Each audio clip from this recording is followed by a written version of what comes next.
if that's the will. Excuse me. I guess I can just start with a little bit of commentary. We have been doing this for a long time, and we are at the point where we need to make a decision for the communities. You heard, for the community. You heard from members over the past several weeks of wanting to move this forward. The override, to me, is an investment in our community, and there is no silver bullet to fix these things.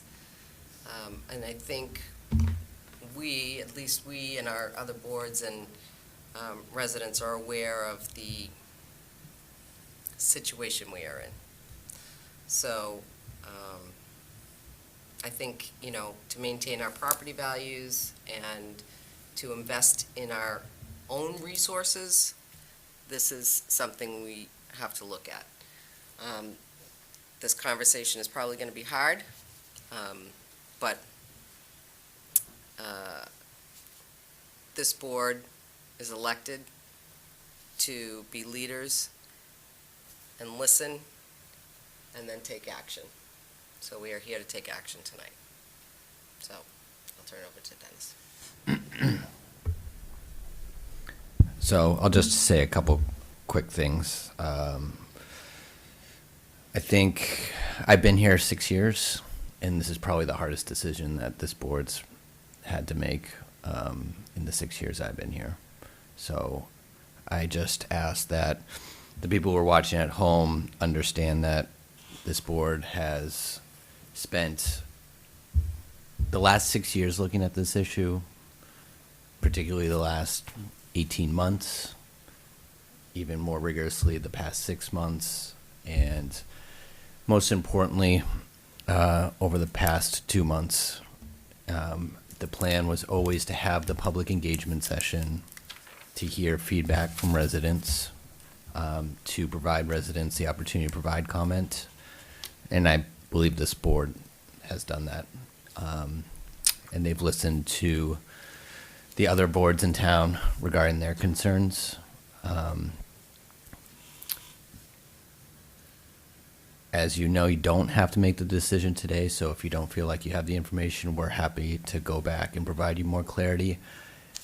Even as of late as Saturday afternoon, I felt like there was a shift in the dialogue in that public hearing that maybe we need to refine some of these things, but I think you're really now in a narrow window of ranges that you're probably looking at and considerations.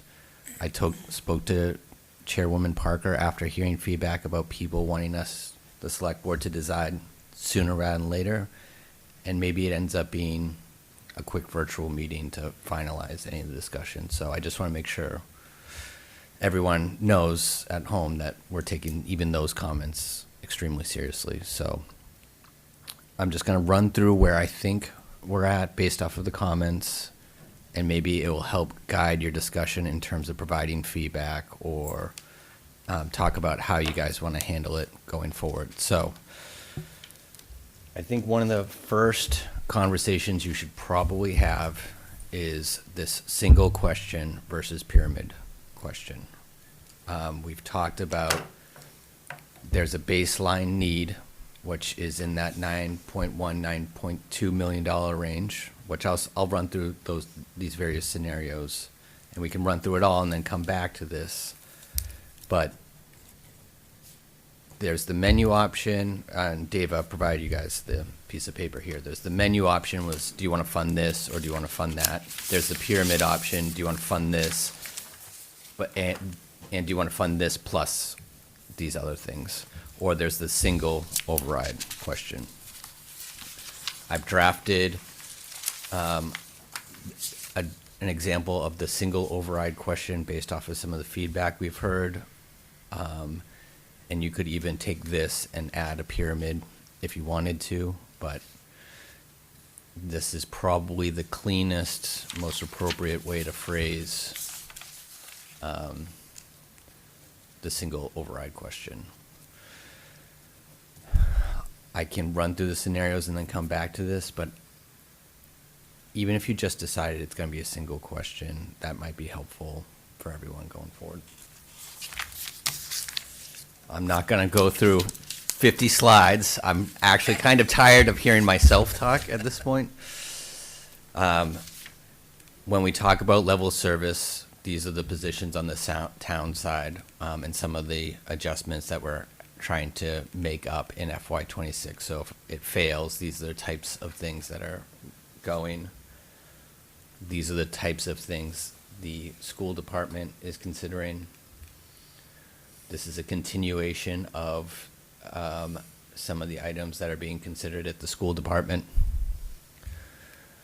This is the number that was presented. There is still some collective bargaining considerations, which we've tried to add some of that into this level service number that we've been floating around. We have ticked it up a little bit to 9.2 based off of even some information we've learned in the last 48 hours regarding property insurance and Northeast Metro Tech charges. So we've always talked about this number. So hopefully this type of number is not a surprise on the what I've been calling the level service piece. So does anyone have any questions about just this, where we are, how we got to this number? I think you guys have seen it and heard it for the nth time. We've lived it. Yep. At the end of the last engagement session, the group that was present started inserting this piece of the conversation into the dialogue, which was these were proposed cuts from previous years that were going to continue to not be funded. I reached out to the superintendent. We think this amounts to about $2.5 million in the first year. I've inserted this red diagonal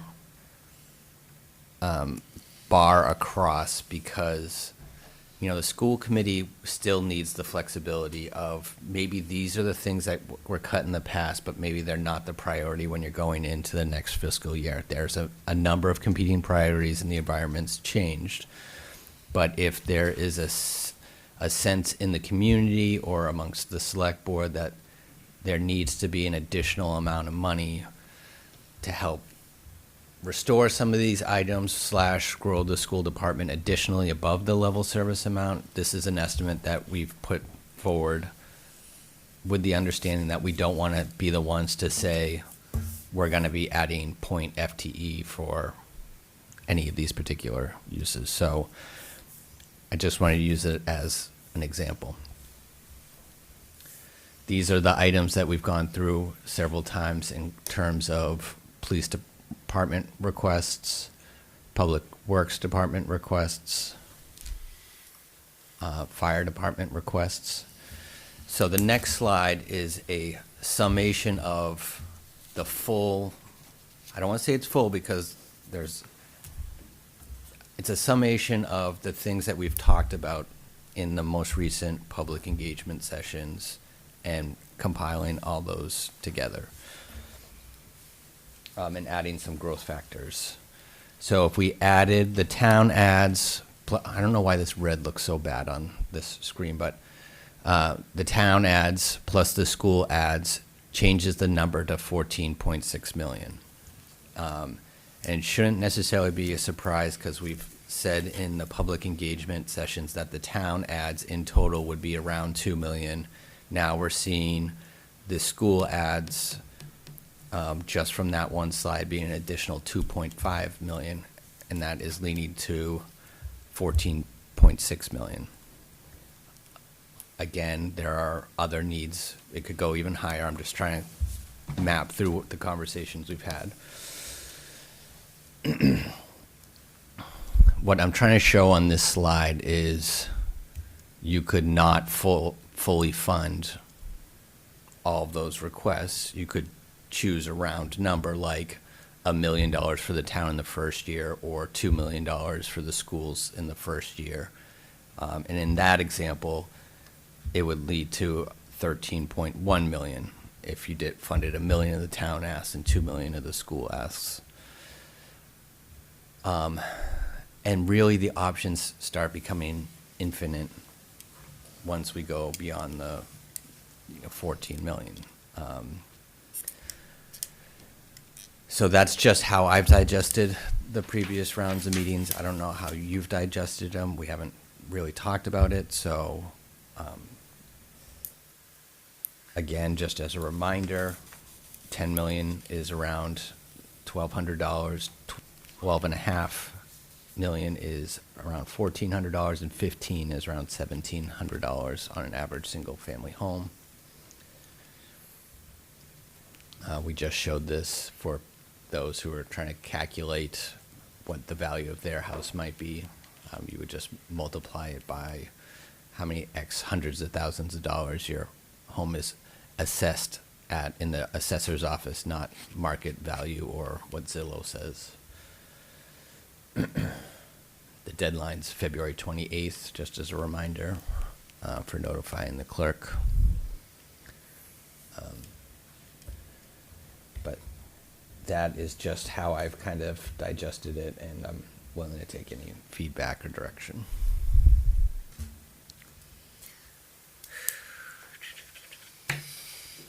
Okay, Ask a question? okay. Dennis, just a point of clarification. When you are coming up to the 14.6, the additional town things that are being met are personnel for fire, police, and DPW. Those Just slides personnel for them, right? So yeah, not including things that we know we need, like a new, reassessing our fire station. right. That is personnel, and we should talk a little bit about this because we're struggling with the operating budget, right? So we're trying to figure out how to make the operating budget going forward for 4 or 5 years sustainable. And that's sort of the endeavor that we're pursuing. What some of this does, though, is it does provide flexibility intrinsically for the capital committee and the town to tap into other resources, whether there's flexibility in year 1 to year 4 or utilizing the free cash or building in more debt into our debt schedule because there's more flexibility in the earlier years. So, with Once you reach the 5-year, you're like at the max for, right. So if you wanted to have a conversation about the fire station at some point, we could handle it the same way we handled the high school project. Was we funded within the town's budget $700,000 to do an initial study, and then brought the project forward to the town voters. But the town funded that first $700,000, and it's always because of that one-time cost piece of it.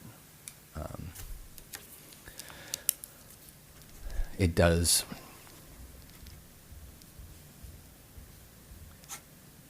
We did add some small supplies and services to each of these departments, but not substantial. Maybe we should, we could consider increasing those more, if that's the type of thing you're talking about. So if we were able to actually get all of the personnel that we needed across those 3 departments, do we have any idea what that bottom line would be in terms of the overtime that we are paying right now because we don't have enough bodies, right? Like, that's built into their budget today, right? Right, so I would say the police one's a little different because they're 24/7, right?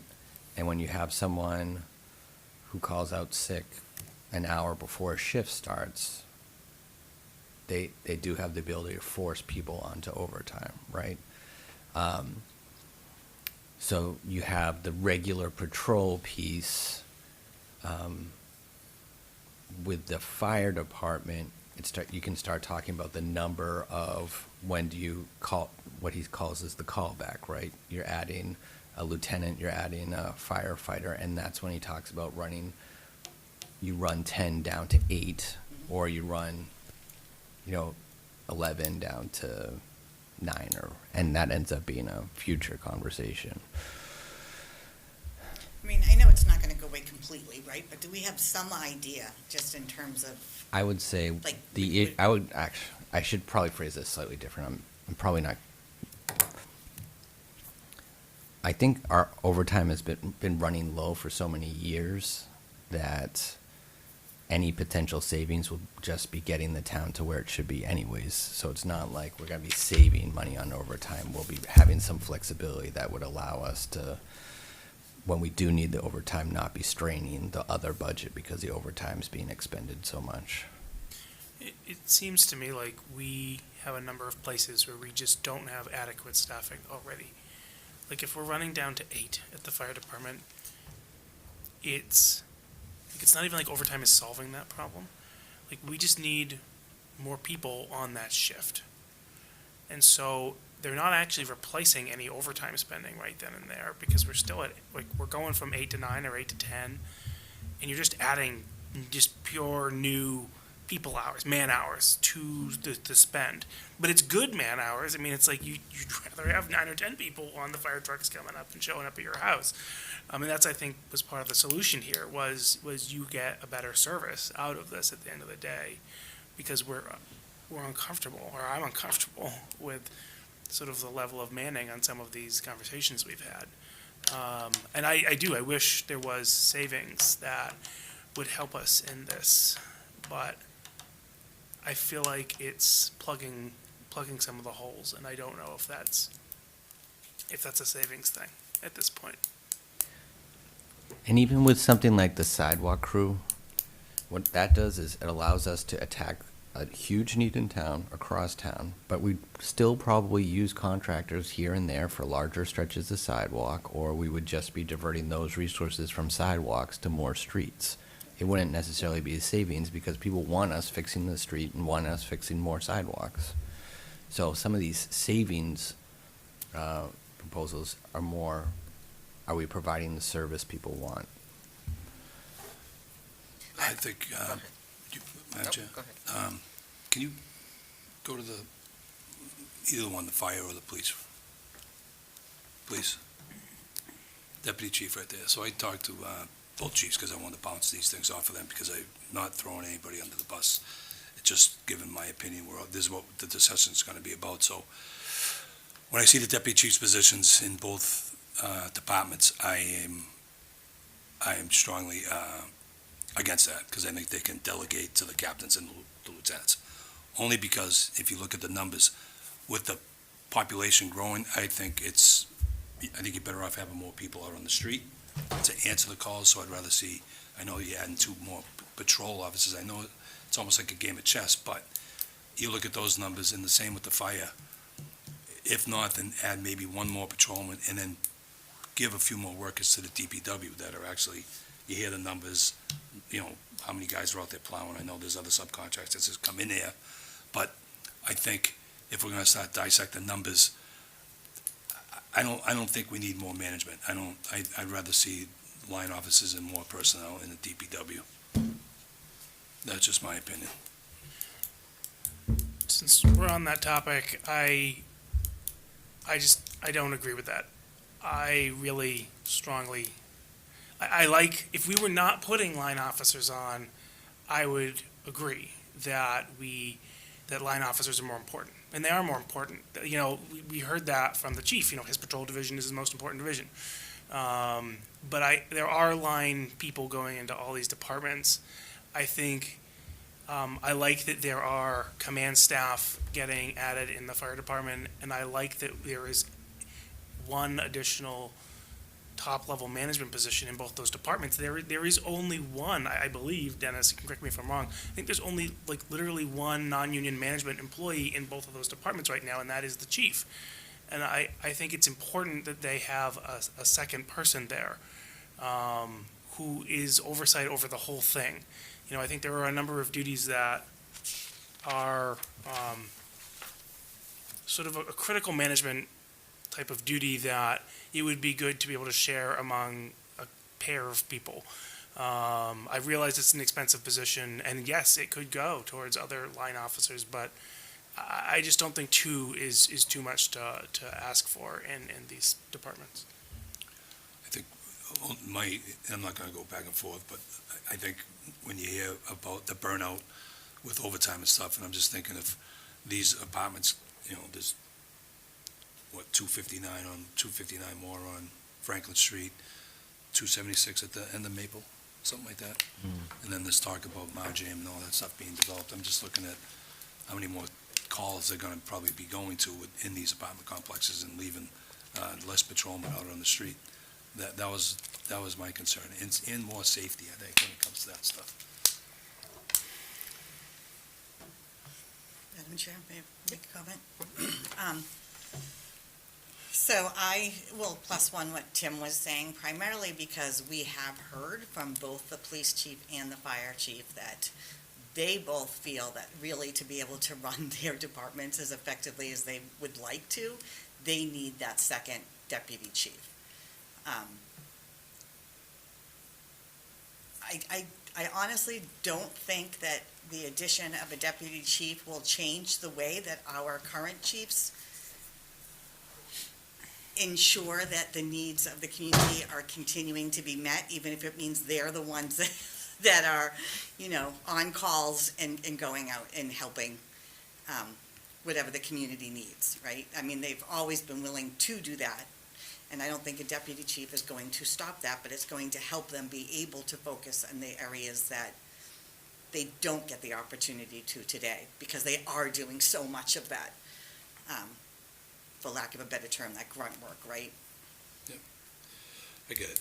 But when I see those numbers, and I'm just thinking of, when I see a deputy chief at 170 and then two patrolmen at 123, and there's, 46 and change, $46,000 in between them, it's just a lot of money, it seems like. I'm just looking at it as. Just a point of clarification, Okay. these aren't ordered in their priority list. I Yeah. think even Chief O'Connor, I think he was saying he'd prefer two patrol officers Yeah, and then and a dispatcher, then a deputy, Yeah, like, no, they both said that's at the bottom of Yeah, their list, I get it. right. But when you see the numbers, that's my thing. That's all. I get it. We've had this Yes, conversation with every position that we've had to fill over the last 6 years, right? Because we are, always known for being on the bottom of every pay scale. And we have been making, very concerted efforts across all of our departments in town, right? To bring people up to a competitive amount. And we can't stop doing that, because then we're going to stop getting qualified candidates. I'll chime in. I don't think that this is well, I shouldn't say that. This is the discussion. It's about the bottom line, right? It's about $594 for the police department, $594,000 for the police department. I think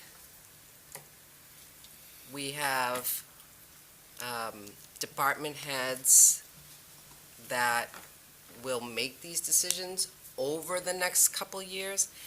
Providing this override passes, which I hope it does, I think it gives time for a little bit of restructuring, right? So, like you just said, it might not be the deputy chief for the police department right away. It might be the two patrol officers. Hey, wait a minute, maybe it's 4 police officers.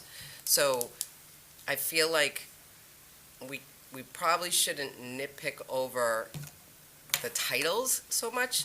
And I'm not saying you guys are nitpicking. It was a bad word.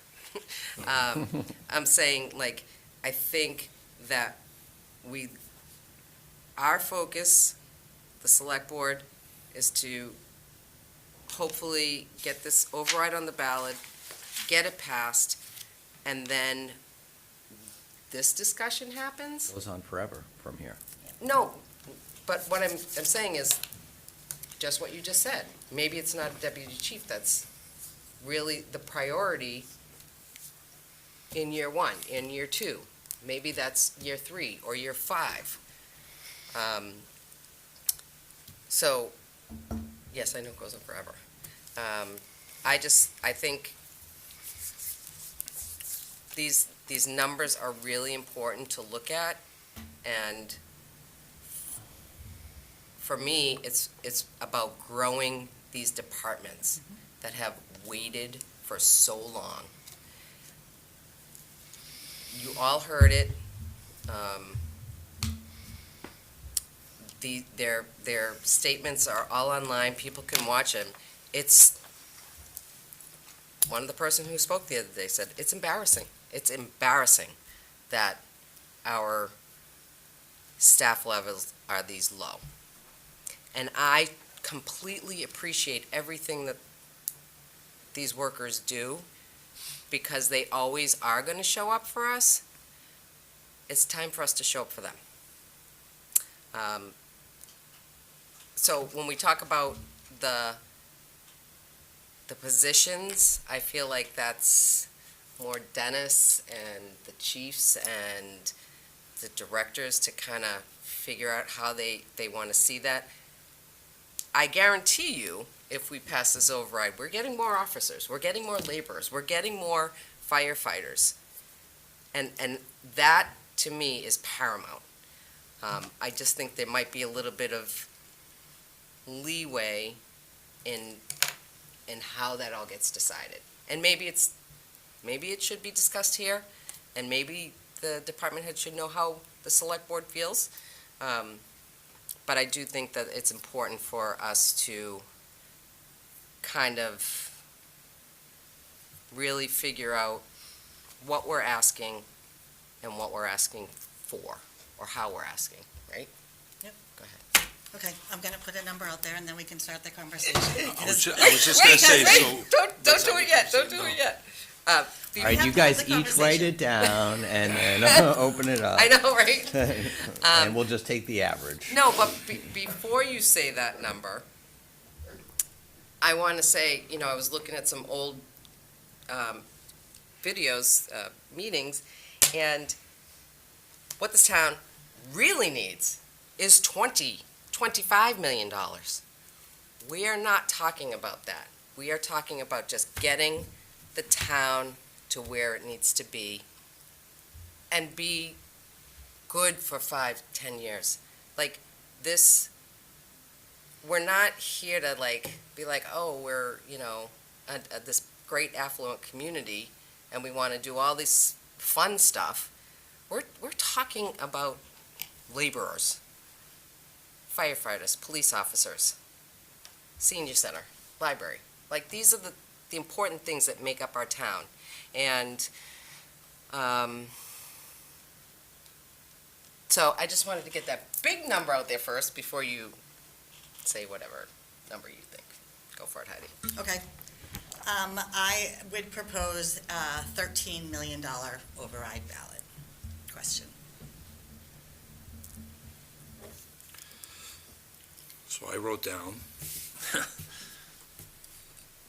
it was the second one at 12.5. When you did it, I know it's a $500,000 difference. Just keeping it probably under the teen, I get it. And what was said at that discussion on Saturday, I thought was nice, when Maria said we are a bedroom community. And we are. I mean, we've been arguing about our commercial space for how many years? And we can't, we can only do so much to bring them here. If we're not bringing in commercial and commercial doesn't want to come here, it's up to the residents, because that's why we moved here. We moved here because of, some people don't want commercial space in their town. But if we don't want that, then we're going to have to pay for it, unfortunately. So I think I'm throwing that, I'm doing the 12.5, keep it under 13. It's just, if not, I'll agree with you on 13. It's not much, it's a difference, but. I said 13 because I think if we looked at the school, right, and to meet their current budget and potentially bring back some services or, have that extra money to do the additional priority things, if you figure that that's about $6.5 million, then the 13 brings us to $6.5 million for the government side as well, in our public safety and the things that we need to do here. So it just seems like it's a good, we have worked over the last 8 years to really say we are one whole town government. We aren't, these boards fighting against these boards.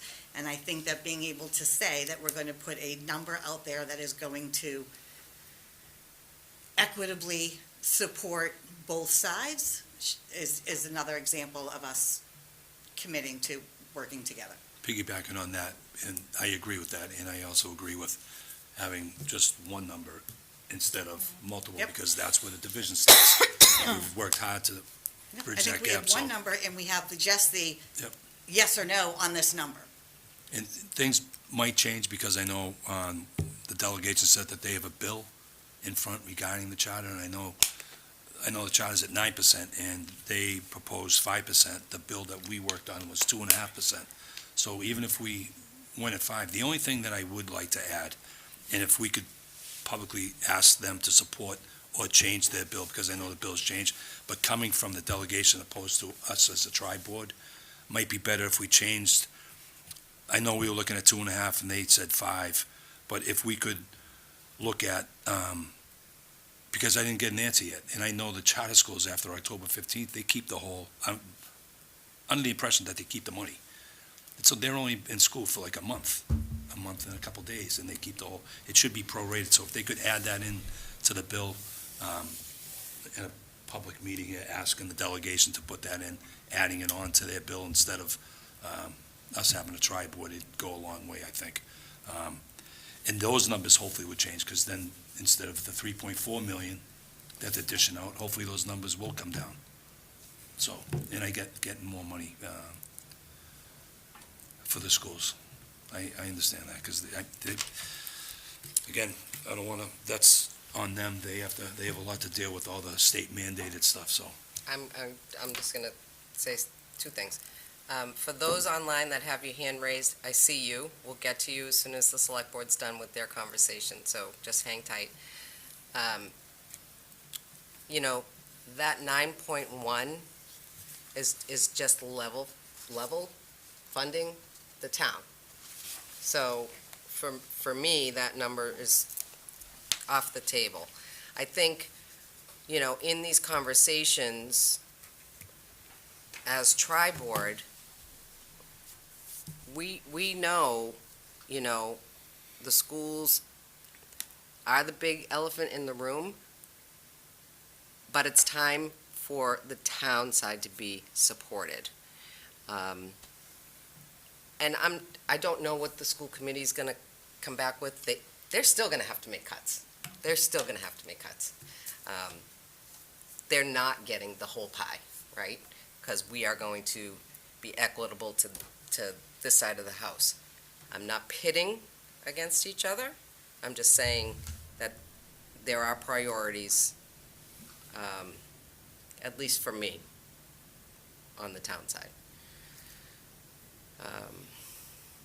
But I agree with your comment about the charter schools. And that's all I'm gonna bring it up. I know I keep bringing it up, but if they're saying they're putting a bill through, I'd just rather add that on publicly so they know where we are coming from. And I don't wanna step on the school committee's toes, but that number for some reason, it's ridiculous. It's ridiculous. They don't have these meetings. They're not in these type of meetings. It's a gravy train for them. They're not looking for cuts or anything else. They're just, Jimmy's not keeping up. See you later. Why don't you go back to your own town and deal with it? That to me is, and if it's being accepted at the state level and they don't want to change it, seriously, shame on them, because it just doesn't make sense. I think what this override does too is gives everybody a little bit of breathing room to say, okay, we finally get to do some real hard work and figure out these budgets and figure out the direction all these departments want to go in. And I think, unfortunately, the school department still has a lot of work to do, and they're still going to, do what they have to do for their budget. But the good side is that we're going to move forward and get some firefighters and get some laborers for DPW and the stuff that we've been holding back for a long time. And again, I don't mean to disregard the school, but this override is town-heavy for me. And I will agree with you both. One question, one number, yes or no?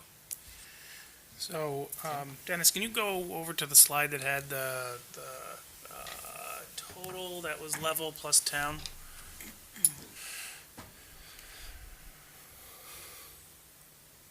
So, This includes school, but school's roughly around $3 million, maybe Yes. 2.8 if you do the. yeah, this so thing. we Yeah. took that, if you try to follow Okay. along, in FY '26, we plugged in this 2.567 number based off of Yeah, the conversation plus the feedback I got about the superintendent and the school. yeah. and So that- they could, it would give them some flexibility for some additional choices. The town, over the 4 years, we took the sum of all three of those sheets and projected it out to get to the 1.994, which in our previous public meetings and listening sessions, we had that it was going to be around $2 million in that 4-year period.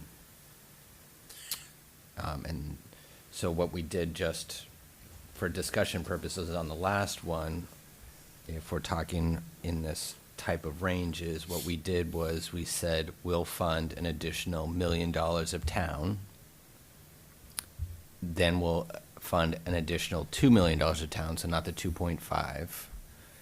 And really, honestly, this was just paper napkin it to have people an understanding that, the school budget is approximately twice the size of the town budget.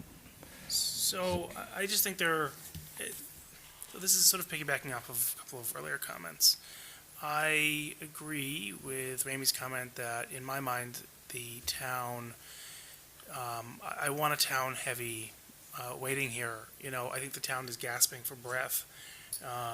We have, and I understand why, and I think it's very reasonable, we have prioritized when we've had issues and we've had cuts, we've prioritized preserving school funding. And it's fully understandable. We put our children first. But one of the things that we've talked about trying to emphasize here is, can we, for this round, try to emphasize restoration on the town side?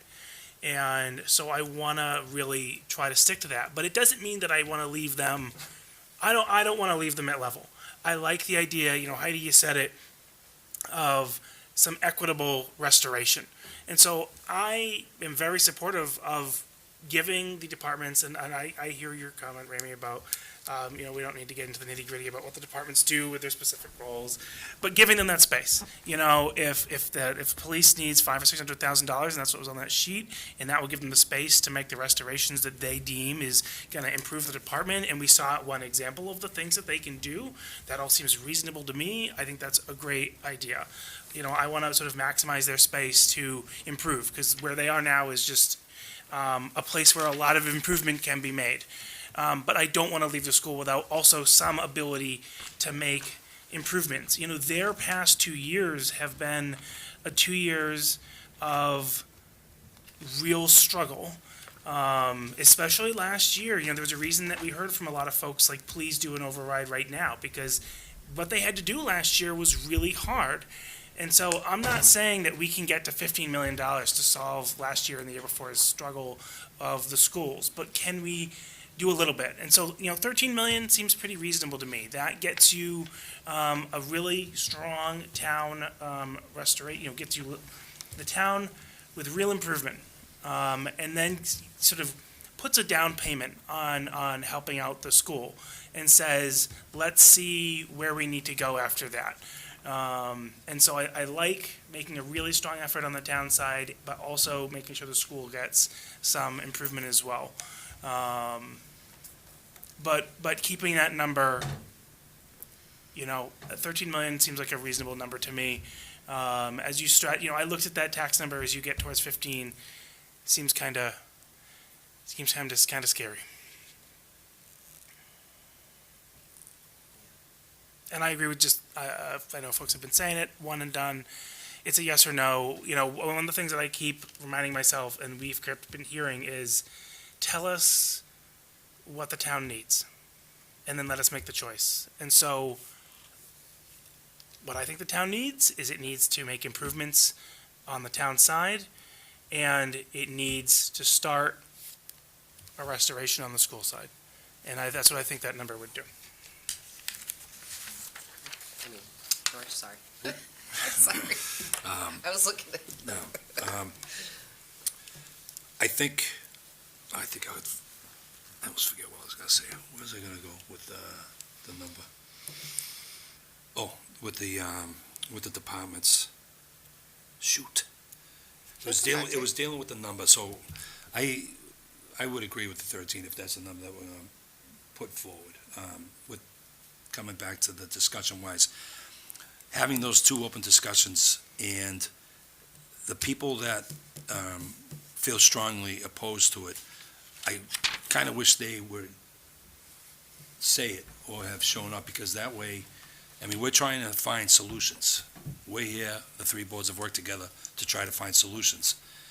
And if it's easy to sit back and just say, no, I'm not gonna go for it because you guys are mismanaging. Well, if we had that feedback, and we've had department heads come in front of us and explain everything to a T, we'd love to, still like to hear from them who's disagreeing, but if there is a way, if there's any type of feedback you can get for some type of solution, it would be helpful as well.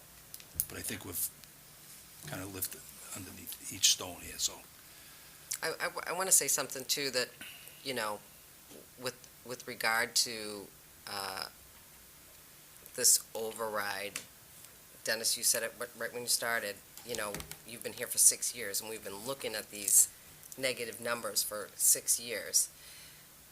And I just want to say, like, COVID kind of saved us for a little bit longer, right? We got $7 million, and we were able to offset either capital purchases or more money invested in the sidewalks or whatever. We were saved. We got a breather for a minute, and now we are really here. We are really, we could have been there 4 years ago. I would also say that we made corrections in that FY21 budget that also like put us on a path for a couple of years, because we all collectively said, there's a ton of uncertainty, we need to make cuts and adjustments here. Yep. And what it did was it bought us a little bit of time. Yep. And I think the assumption on all of our parts was that at some point things were going to get back to some sense of normal, but that has just not happened, right? Everything has just continued to increase.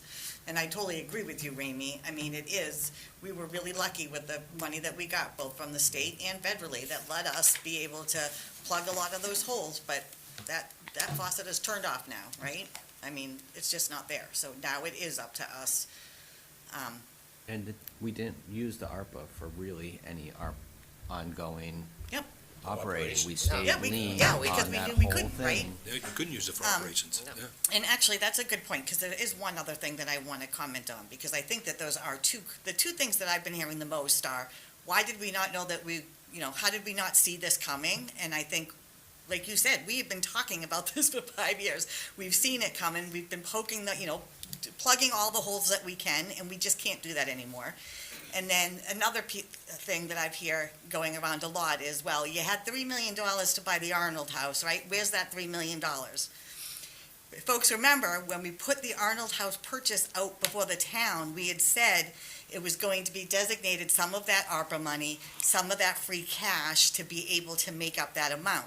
When the town decided we did not want to buy it, we then took those ARPA funds and took that free cash and put them into other places that we heard from the community they deemed priority, right? We did more money into streets and sidewalks, more money into the maintenance of our buildings. So it's not like there was this lovely pot of $3 million that's still sitting out there somewhere. I would just say the other thing about that narrative is we didn't buy the Arnold House. Yep.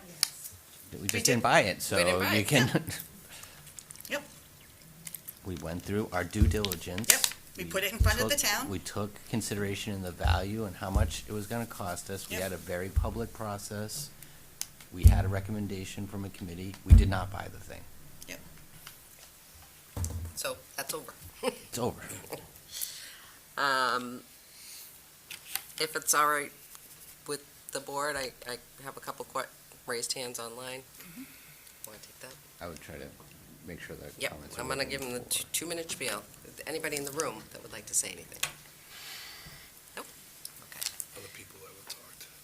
I'm going to go to John Cummings. I'm going to unmute you. Hi, John Cummings, 81 Summer Street. So I'm going to ramble for a minute, and I apologize. But my understanding of the situation is that Proposition 2.5 has kind of restricted Stoneham's ability to raise income because we're a bedroom community to roughly the 2.5%. And there's been a lot of discussions here on how to optimize that funding and how to optimize everything we're spending. But what I'm curious about is, and the 13 million has been thrown out a few times, but how does that, if we were to do this override, how would we compare to surrounding communities that are comparative?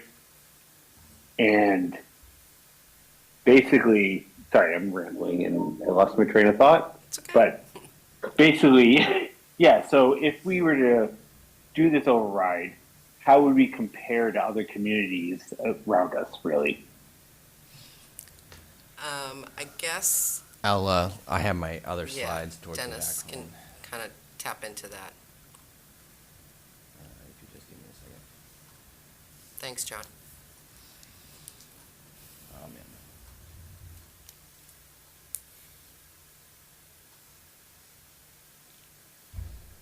man. So this is FY '24, so you have to just remember we're sitting in FY '25. On this one for '24, we were around 7,500.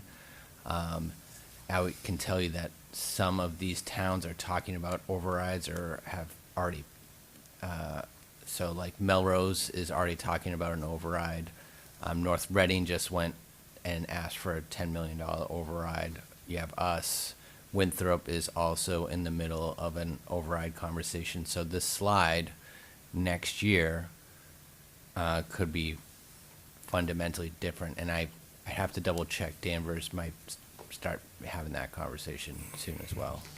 But then you have North Reading for single family at 10,000, Reading single family at 10,000, Belmont at 17. So we're at 7,500 on this slide. And I think, John, you had previously talked about the tax rates, both residential and commercial. Stoneham is at around, in fiscal year '23, I should just point out, it was 1110 for residential, 21 for commercial. Reading was 1259 residential, 13 for commercial. Wakefield was 1173 residential, 22 for commercial. So, for similar communities, we're in those types of ranges, but they're also dealing with the same issues we're dealing with. Yeah, I mean, I would just add to that on that slide, Wilmington is like the closest to us, and they're like $300 more in their taxes than we are. And I don't want to compare us to other towns. But Stoneham has never passed an override. And a lot of those towns have. So, I'm going to take the next question. And John, I'll come back to you. Ryan. 2 minutes, Ryan. That's fine this time. Thank you very much. First of all, thank you. It does seem like you all have spent a lot of time and has put a lot of energy into thinking about this. And I want to be very upfront about thanking you all for that. My first question is for Dennis, and I would just like an explanation or a breakdown. The slide that you keep showing that I think is what me and others have been asking for, that shows the 14.6 number.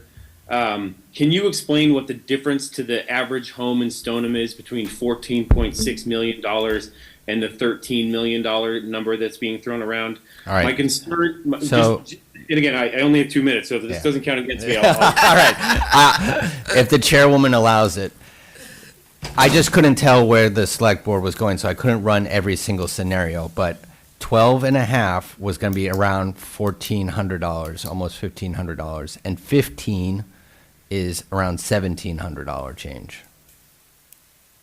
Can you see the slide? I can, thank you Yeah. very much. So we're talking about approximately $200 per year to the average home in Stoneham. That doesn't even break down to $20 a month. And instead of giving the departments what the department heads have come here and told you over and over again we need to restore that, it seems to me, and again, I'm on the outside of this conversation looking in, it seems that we've arbitrarily just picked 13 because it sounds even and cool. And again, I'm not minimizing the effort that you've put into this, but I haven't heard a justification why we're picking 13 instead of the number that the town administrator is demonstrating, again, not his opinion, but gathering the facts from the department heads of what we need. All three of you that have spoken on this, and I can't wait to hear from the other members of the select board, but you've all referenced like this is a good start.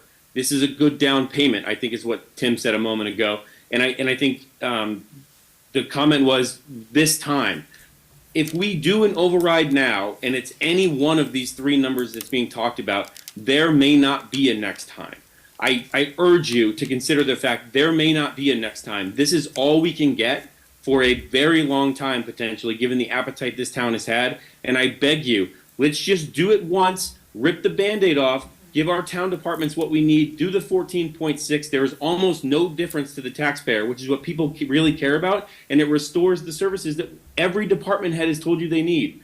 Please, pick a number that makes sense based on the numbers, pick a number that makes sense based on what we've heard and the information in front of you, and I understand the appeal of a round number, and you're doing a great job by saying one vote, yes or no, one number, but that number needs to make sense for us to be able to explain it to our town. And that number is 14.6, and we have it right in front of us. There doesn't seem to be any reason for justifying deviating from that number and going lower. I beg you, please just give us the number that the town administrator on behalf of the department head says we need. There's no reason to save $20 a month if we're talking about these big numbers. For Stoneham's sake and for our schools and for our departments, I just do the 14.6 now and let's grow our town. Thank you. Thank you, Ryan. I will make a comment back to you on that, and I'll just say this. The select board, my peers, my neighbors, the people we have raised our children with, I think it's a very hard conversation because there are people who this is going to be hard on. And I think, for me personally, believe me, I would love to have $20 million on the ballot. But I think when I think about my neighbors and the families, and not necessarily all elders, but this is going to be a hit to some people in this community. And even though our demographics have changed, and there are new families, young families, the income levels have changed in the town of Stoneham, there are still people here that we need to consider and that we want to support. So, that's just my opinion on the 14.6. I love that number, but I don't know if it's realistic for everybody. So, I'm going to go back to John Cummings. Go ahead, John. Thank you very much. Basically, what I'm trying to get at is these numbers are being thrown out. If you look at social media and stuff, it seems like there's a perception of mismanagement. But I get the feeling that with these numbers that we're talking about, it gets us comparable to where communities around us want to be or are and where we want to be. So it's kind of getting us to that average where I think all surrounding communities need to be at. Is that true? I honestly, I can't speak for the other communities. I can only speak for Stoneham.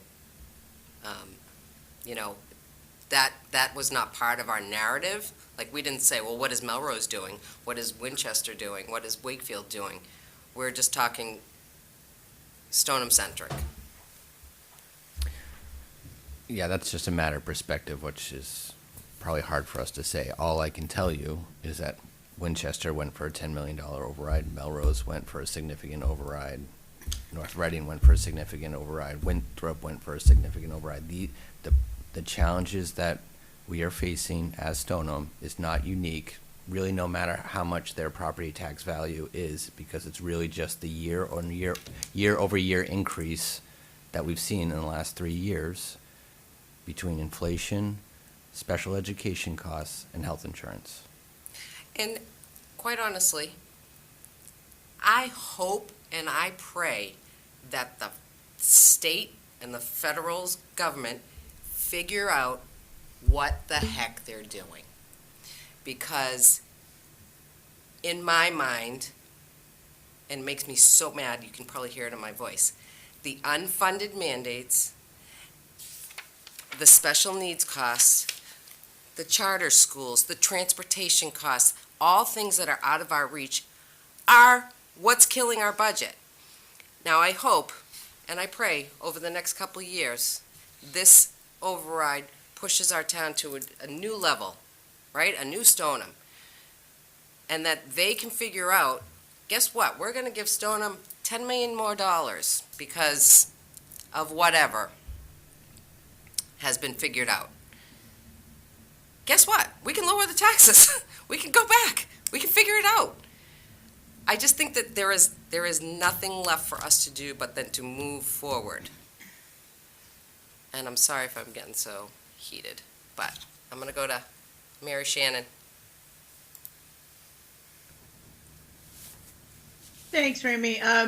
Mary Shannon, 34 Maple. I just wanted, and I'm the last person to challenge people's math in public, but I did want to just make sure that we're not getting our numbers wrong. I believe Ryan mentioned something about the cost to families being, something like about $20 a month. And I just want to make sure that we're being really transparent about what the month-to-month cost would be. Obviously, that's going to be dependent on property taxes and home size and all of that. But my figures put it closer to, $100 to $150 a month for your average single family in town. Can somebody who's better at math than I am confirm I don't want which to end of the speak. scale? Yeah, Ryan. I'm not going to speak for Ryan, but I would assume what he was talking about was the difference between $13 million and $14.6 million is $20 a month.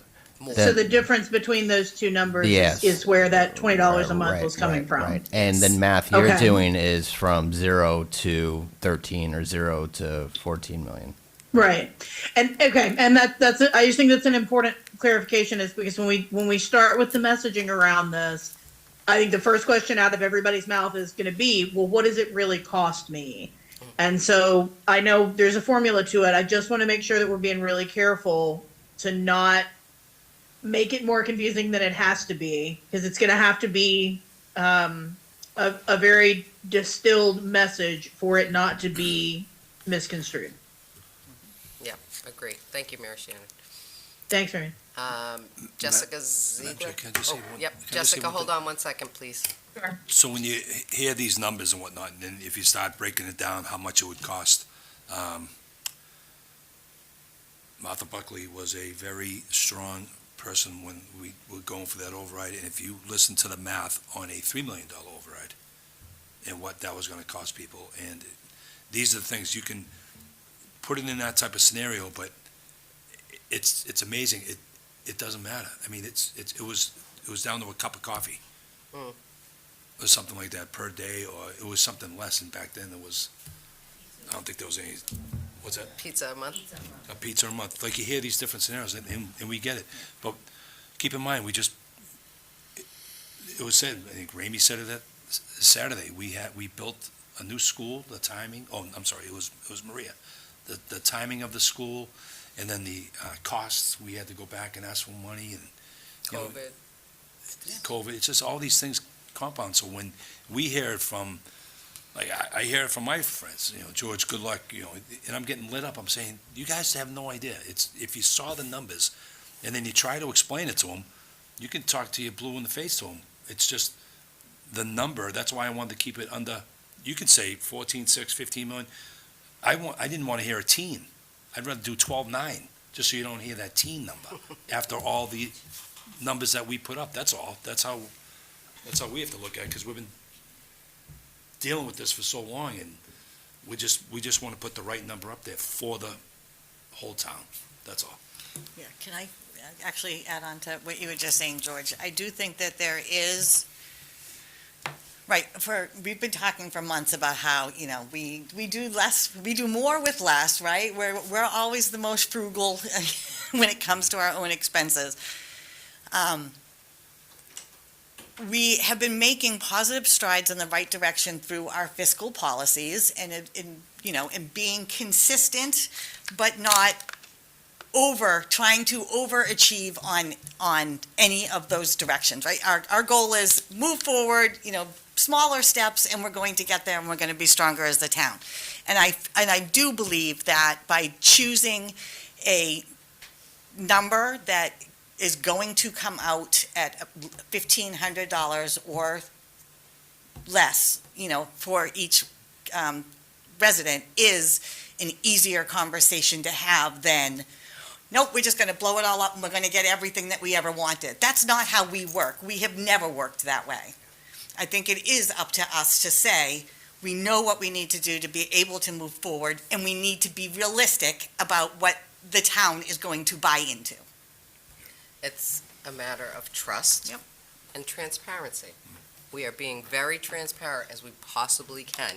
We're not shooting for the moon because we don't know what's up there. All right, go ahead, Jessica. Do I have to, I gotta ask you, sorry.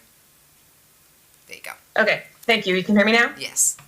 Thank you. Remy, I just wanted to jump in and say I really appreciate the point you made about sort of the neighbors, your neighbors and the folks you've raised kids in this town with, and folks who this would be really hard on if it passed. I also just want to make sure that we're including in that conversation the folks that this would be really hard on if it didn't pass, right? So all of the folks who work for all of the departments that we've been talking about, you know, our firefighters, our police, public works, also all of the teachers and staff in our school system and all of the families that use the school system. So I think I just want to make sure that we're acknowledging, yes, there are people that this would be hard on if it passed, but there are also so many people in this town that it would be very, very hard on if it didn't pass.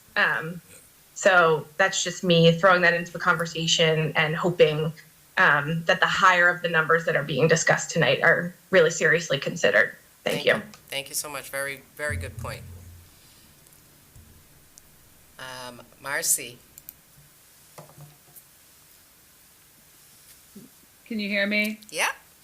Hi, thank you guys so much. So I'm just gonna piggyback off of what Jessica said, which is like, I feel like I've said this a lot, but I am one of those people in the community that this is going to be hard on. Like, I have a very fixed budget, and it will be tough. But I want to make sure that the number is high enough that we're not back here again in 5 years talking about these same kinds of cuts and things that we're talking about now. I'm willing to do whatever I have to do individually for this override to get the larger number passed so that we can get the things that we need so we don't have to be here having these discussions again. And I guess I just wanted to piggyback off of Jessica and just say, yeah, like, I would 100% be in support of this larger number. Oh, thank you. Appreciate that, Marcy. Raymond. Sorry, Amanda, I'm sorry. Come on up. It's hard to do this and I know, thank you.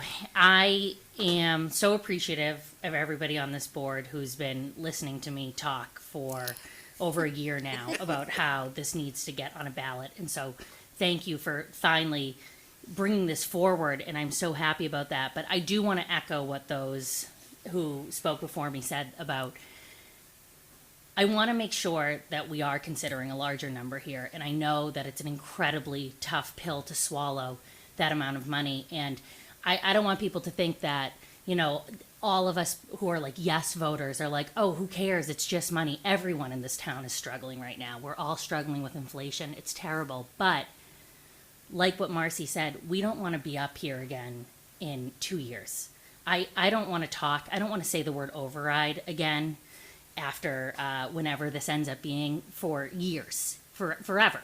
And so it's important because I don't want to see the schools facing devastating cuts year after year. I want to see our fire station thrive. I want to see a full staff at the police station. I want to see our roads and our streets get fixed and people not complaining about it.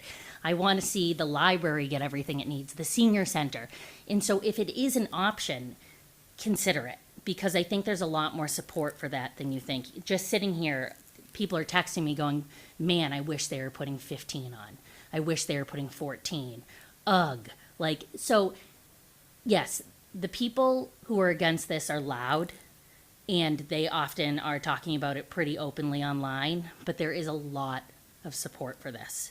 And so just consider it when making this decision, because it's an important one. And I know you guys don't want to have to do it again in 2 years. No, I appreciate that. Thank you. So, I just want to talk about my thought process on this, because I hear all these comments. And, when we looked at the original, big old spreadsheet with 6 scenarios all over it, and I was like, oh, I like that middle one with, a 4% growth factor. And that was like a $14.5 million number. And I was like, well, that didn't look that bad when you had it next to $20 million. Looks good. What? And I love the idea of doing all the things that can do, because there's so much that we need in this town. But I will just be honest that there's 2 things that worry me. One is, like, there's always more things we can do around here. Like, there's an endless stream of things that can be improved and can be added. We've talked about schools, we've talked about police, we've talked about fire, we've talked about DPW. We haven't talked about all the other departments we have in town. We haven't talked about library or council on aging, or Board of Health. Like, there's lots of other departments that you could add more millions of dollars onto this number to give them improvements. And what I love to do that, I would love to do that too.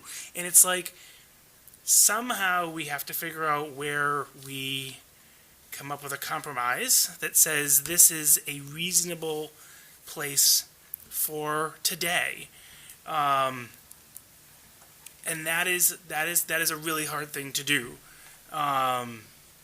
The other thing is looking at what this does to the tax bill, and the risk of this being a thing that frightens people away.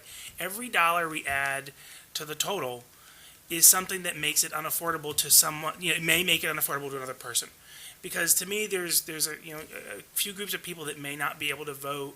Maybe they vote one way or the other, and there's going to be folks that just cannot vote for something because they cannot afford it.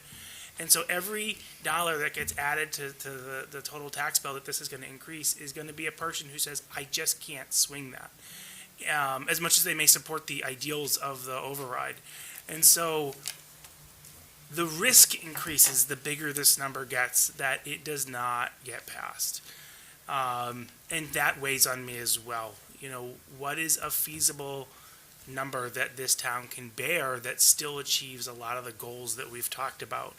And so I really hear folks, and I will say the 14.5 was the number that sort of I looked at originally on that original sheet. But I will be honest, I get nervous when I look at those tax bill numbers, and it just, something like $1,700 in increased taxes for your average person, just, I worry that that's going to frighten a lot of people away. And then we get nothing, and I don't want nothing. I want something. Is that why you said 13?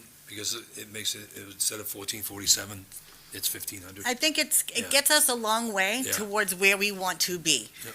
I do not think that this override should be the silver bullet that's going to solve every Everything. problem. I think there are still issues that fall on our shoulders, right? Like, we look at the number of empty commercial buildings here in town, right? We should be doing something about that. I think that what the 13 million will give us is the ability to get over this dire state that we are in right now, start to bring back some services that we know we should have, and also give us some breathing room to say, what are the additional things that we can now look at to raise additional revenue as a town? We haven't even been able to consider that because we've just been trying to figure out how we're going to break even, right? We don't have time to say, okay, what can we do about this and this? Where if we can get that started, then it's going to put us in the right direction, and between continuing to build our stabilization funds, and increasing that without being too much, and looking at other opportunities within town, we should be able to get ourselves out of this.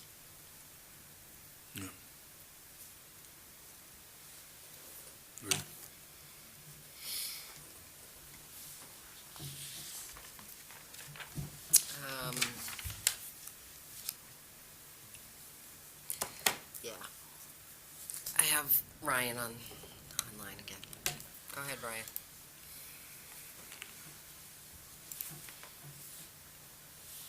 And I'm sorry to, I do respect your time and I do respect the voices of other people. I'm not trying to talk everyone's ear off tonight.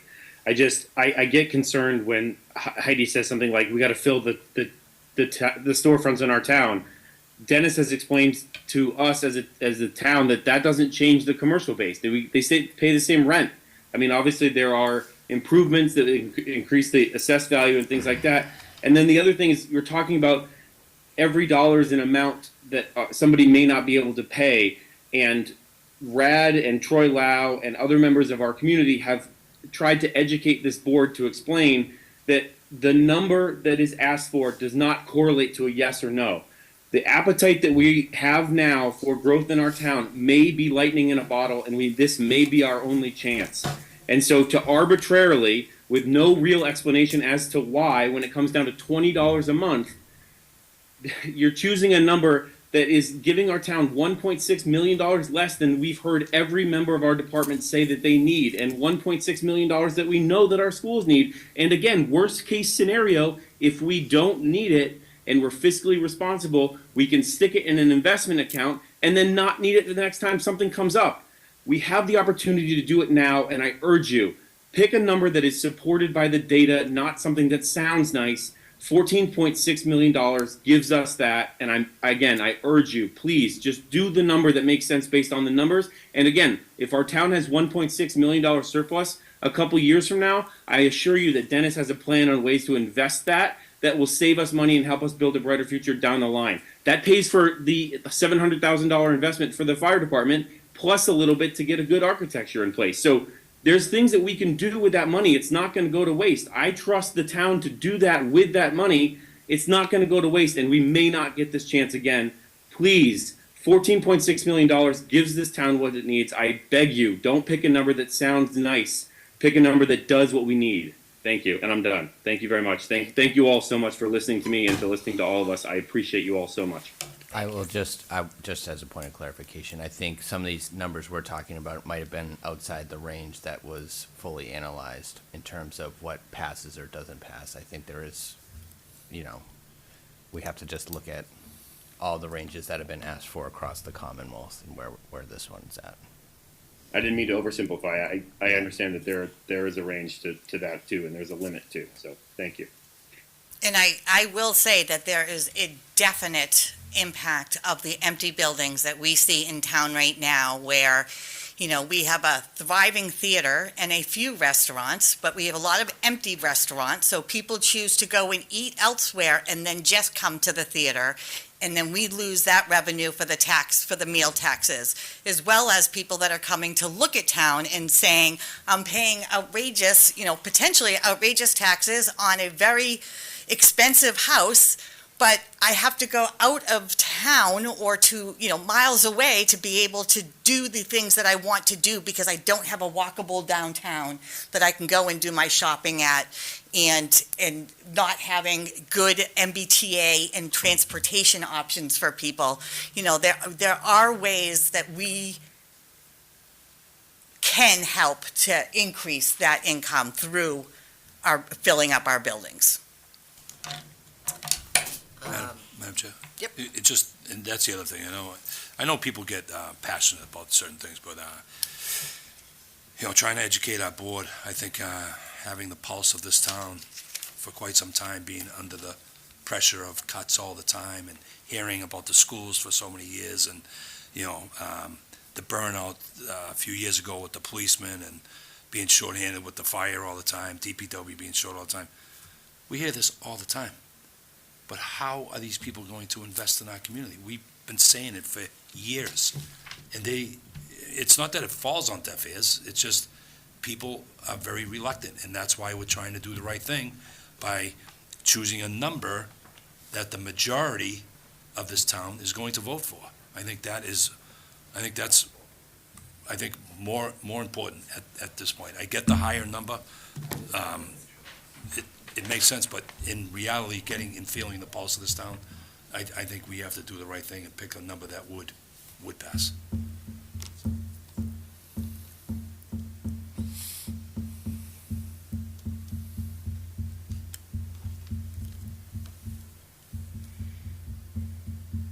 All right, make a motion. Well, Can I just say one thing just about this whole debate?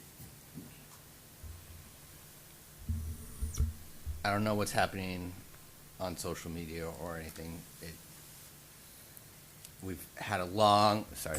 This town's had a really long debate about this, again, for years, decades. And it feels like sometimes this is the hardest point when it's getting down to the call. And I think there's probably general consensus about a lot of these things and how close it seems like the board is. Just gets hard. I again, don't know, I think we're here. I mean, we've had an opportunity for the public to weigh in. I mean, we've had a lot of the people that are in favor of it. People that don't, I mean, they're not here for any type of solutions and everything else. So, I mean, in order for us to move forward and then have people have a longer opportunity to dissect the number, I think that's where we're better off choosing tonight.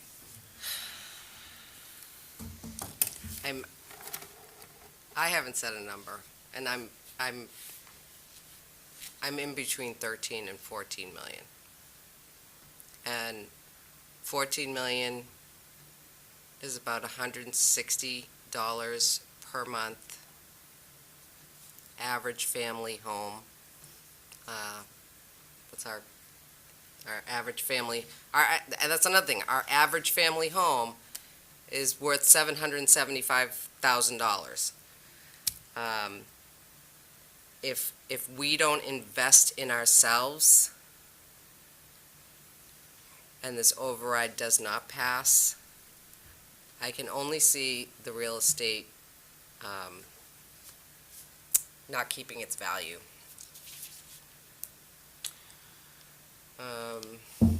Do you want to hear a dumb analogy? $160 Sure. a month is $1,920 a month. No. Yeah. When I did it on the tax thing, was it Oh, yeah, 160? yeah. That could have been right if you Yeah. used the DLS one. I Yeah, mean, the DLS, according to there's the obviously DLS assumption. website. Right, but I'm just saying, Okay. 160 times 12 is 1920. Yeah. Yeah. So that, I mean,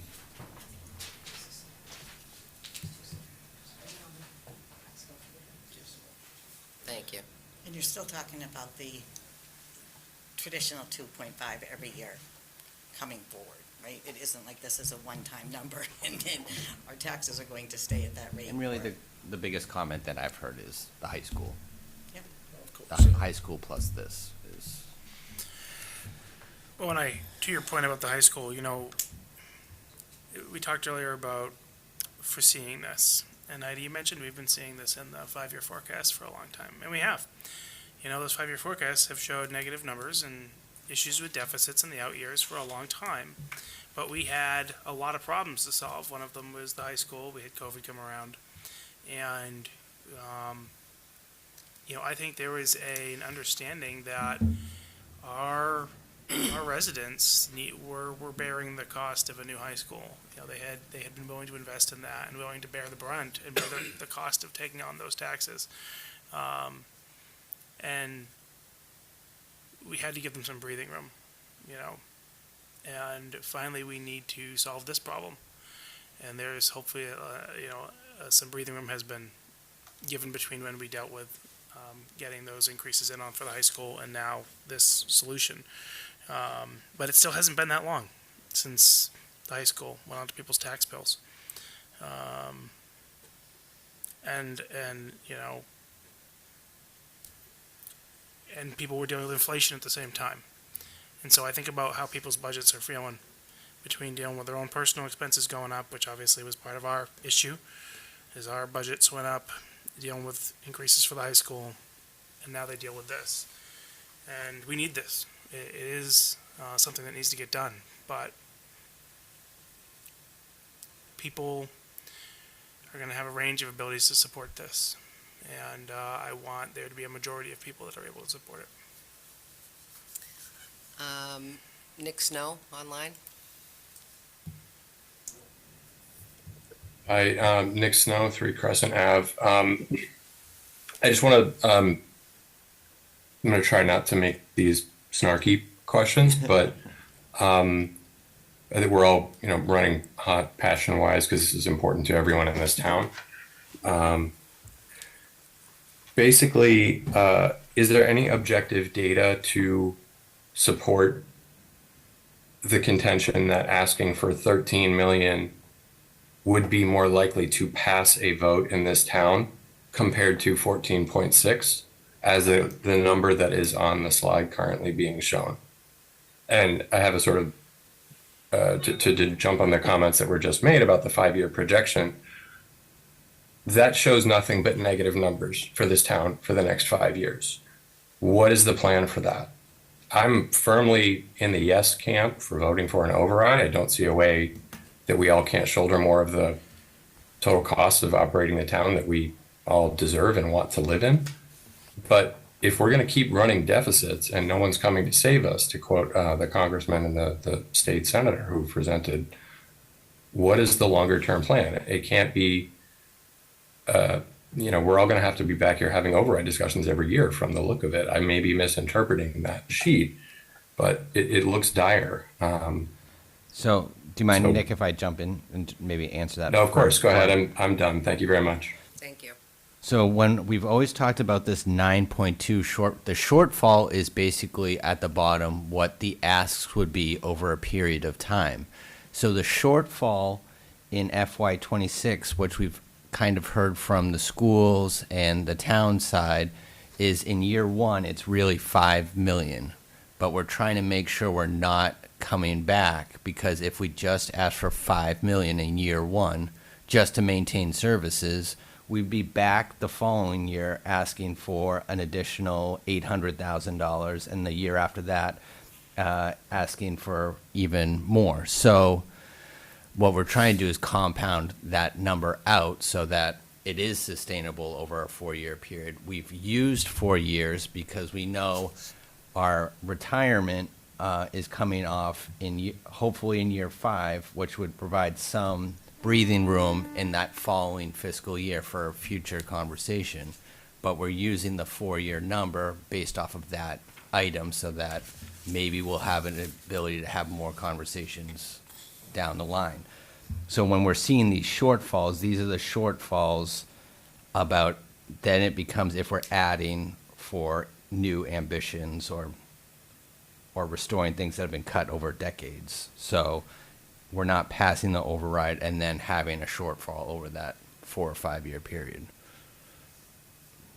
I got a thumbs up.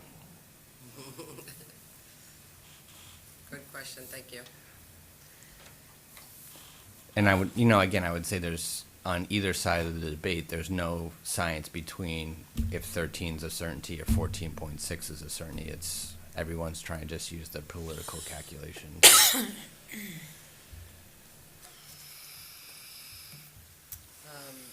you say that you had the Uh, So the one that Lori just handed me was for the 13.1 ended up being 1523.88, and the 14.6 ends up being 1684. So the difference between Read it again, please. 14 points, the 14.6 number was $1,684, and I'm using the round number. I assume Lori dialed in 14,595,437. Yeah. So again, we'll have some rounding errors, but 14.6 would be 1684, and 13.1 would be 1523.88. And just, if I was a Stoneham voter, I would interpret that as 1,500 versus 1,700.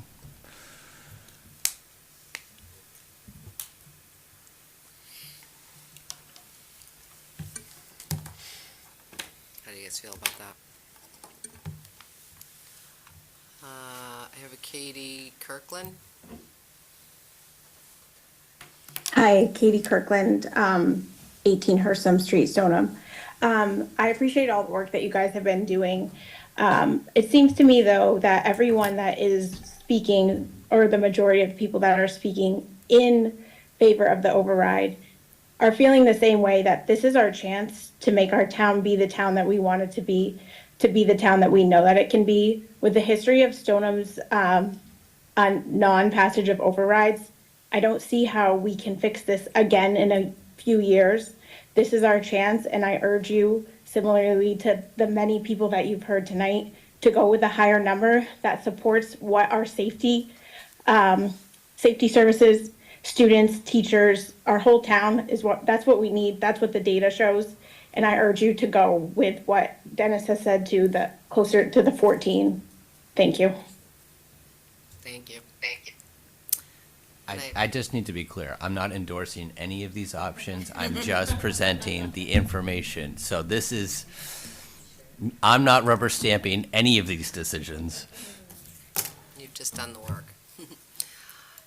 Nathan Coons. Hey, Nathan Kuntz, 10 Walsh Ave. I think everybody's really feeling like they don't want to come back to the table for this, right? We're pushing for an override. I think that's the sentiment of, if we're going to do it, we might as well go big. I think there's some uncertainty, though. I mean, if we go lower, that buys us some time to implement some longer term changes. And I know we've been talking about filling commercial properties and all these, various things that we could do. But I think if we had some more concrete vision or ideas on what we will do to bring in more revenue for the long term, I think people would feel more comfortable I would feel more comfortable with a slightly lower number, knowing that we are making changes that are going to impact us on a in the long term. And I think we're urging you to go to a higher number because that lack of clarity on what the, our concrete vision looks like. I don't know if there's been any discussion on exactly what we might be implementing over the next year, 2 years of bringing in more revenue, besides just saying we need to. So I just want to weigh in a little bit on that.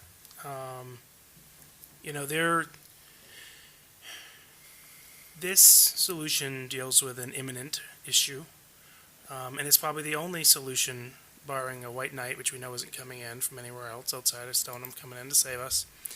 And so, we are solving our problem. It's an imminent issue, and it needs an imminent solution, and that's what this is.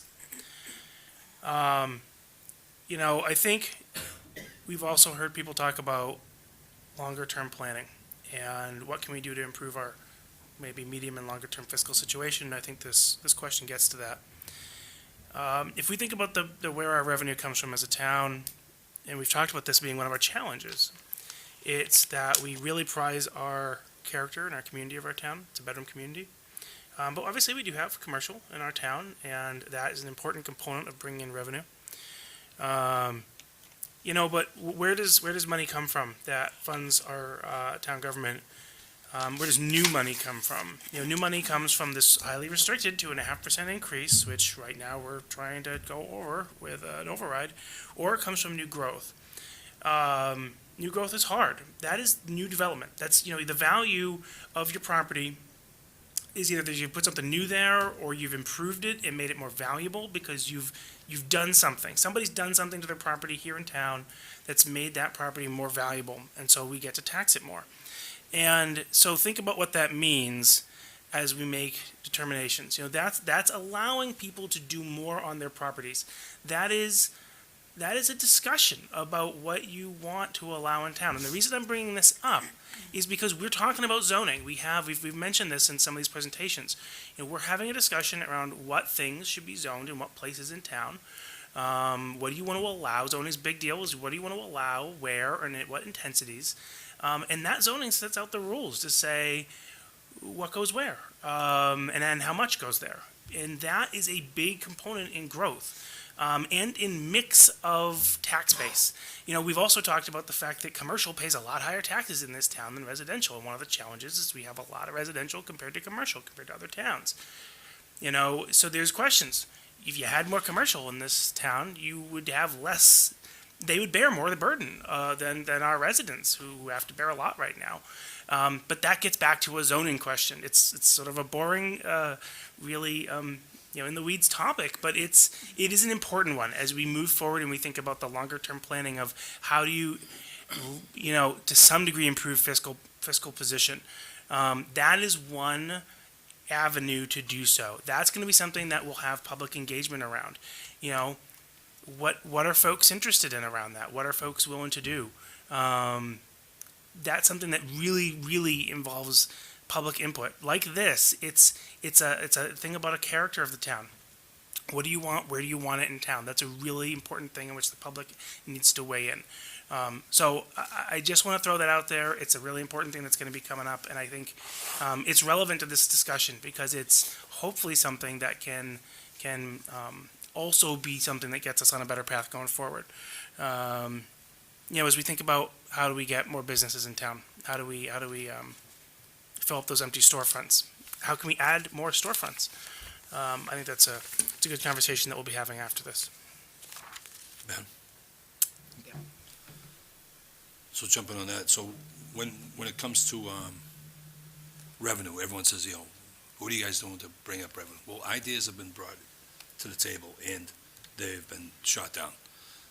I'm going to bring up one thing. I brought up a second arena years ago and it got shot down. And when the research was being done, everyone told me that the Stone Arena, my kids didn't skate. My twin brother had 4 and he's in Reading and I listened to all the hockey stuff.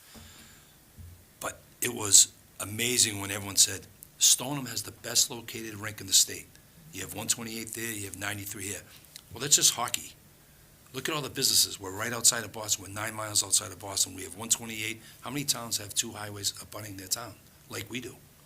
I mean, this is something that we should be jumping all over. We have for years. But what is holding us back? We promote it. You hear stories. Again, I'll bring up the facts. It's nothing to do with these boards, ever. Talk to the businesses and ask them the reason why they don't come to our town. And that's what I think needs to be addressed. And I've been saying this for years. It's just, the climate has to change, but it's nothing that we aren't doing and we have not tried. It's up to the people to try to get here. Thanks, George. Lindsay's iPhone.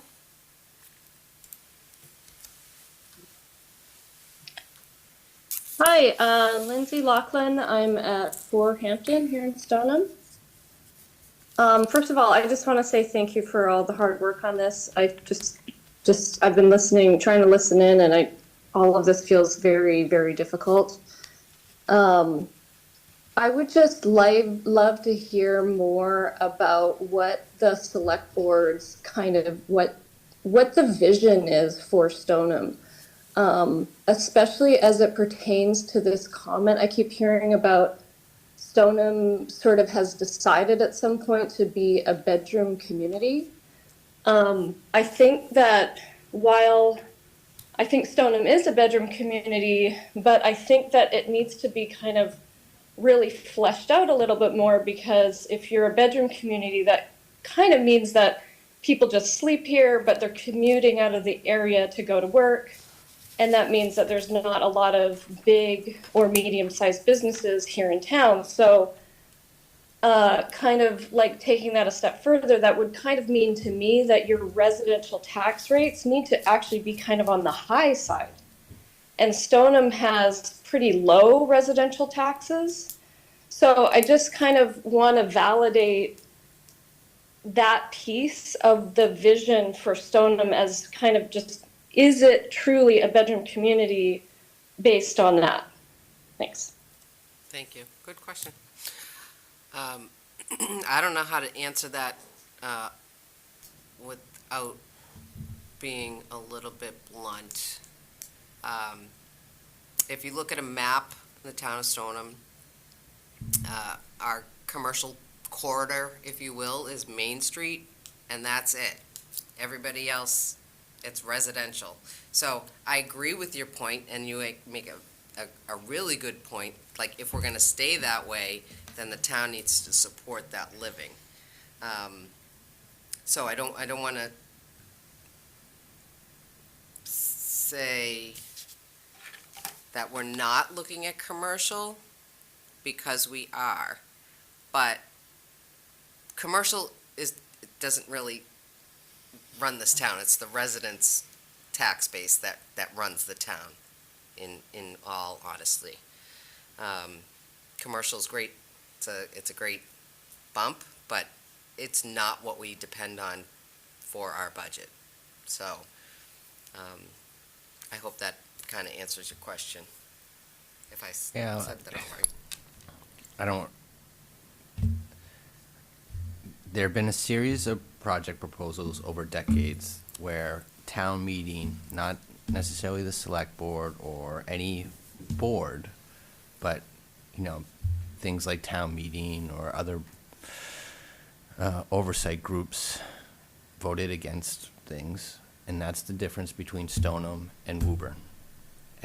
Or that's the difference between Stoneham and Burlington.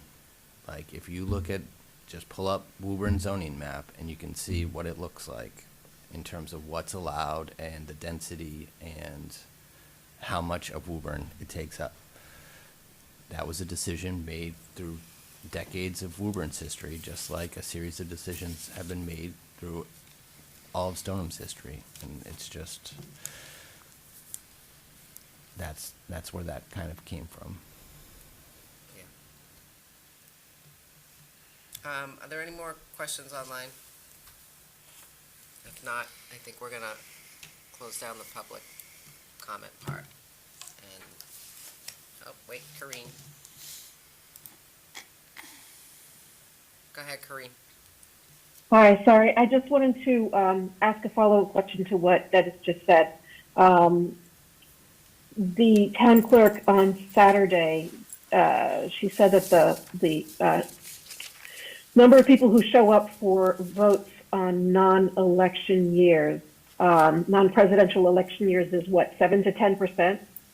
So does it follow that all these decisions that have been made over the years in Stoneham about what should be here and what shouldn't, has that been decided by 7 to 10% of the population only? Sure. Really, town meeting. Thank you. You'd be surprised where that vote comes from. That comes at town meetings. And if there's something contentious, there might be 300 people there. That's what decides what goes on here. A lot of those things, I'd say 99% are not on the ballot. It happens at town meeting. So not only is the turnout rate low come election time, local election, it's town meeting vote. That's where all these decisions happen, and it's amazing. Sometimes there's 130 people there making decisions for the whole town. So it's not just the town election, unfortunately, it's town meeting. You have to get people to go to town meeting. And again, when you see that, sorry, Ramey, when you see something that is, and then the town meeting gets jam-packed with whatever is going to be contentious, and then all of a sudden, the town moderator has to bang her gavel and say, can we take a minute and let everyone leave? They just come there for that one item, and then they don't even care what happens. When it comes to the budget and everything else, everything can pass with less than 100 people. So that's local town government. And they rely on the people that show up.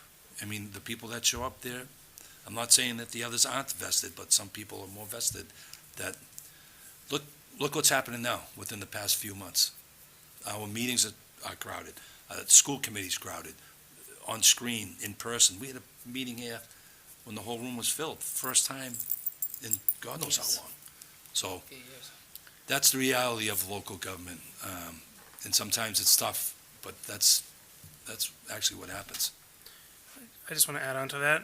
You know, that zoning map, I think, what was it, Dennis, 1980, 1985 is when that Our zoning code, our our zoning map perpetually zoning map, changes yes, based but- off of the votes that town But the baseline zoning code that we've been operating off of that says where can things go in town, you know, that we have made changes to over the years, but the baseline map, baseline code is from the early 1980s. And that was when the wholesale set of decisions were made. And that was passed through town meeting back in the early 80s. And we have never gone through and holistically reviewed and redone it until right now.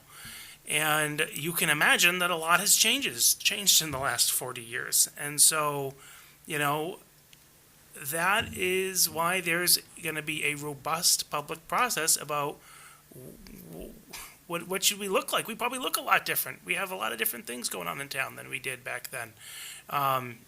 You know, I think there's, you know, I made the comment about bedroom community, and if bedroom community to somebody means, you know, what was described, which is like people just live here, you sleep here, and then they drive away to go get their stuff done, like that isn't what I moved here for.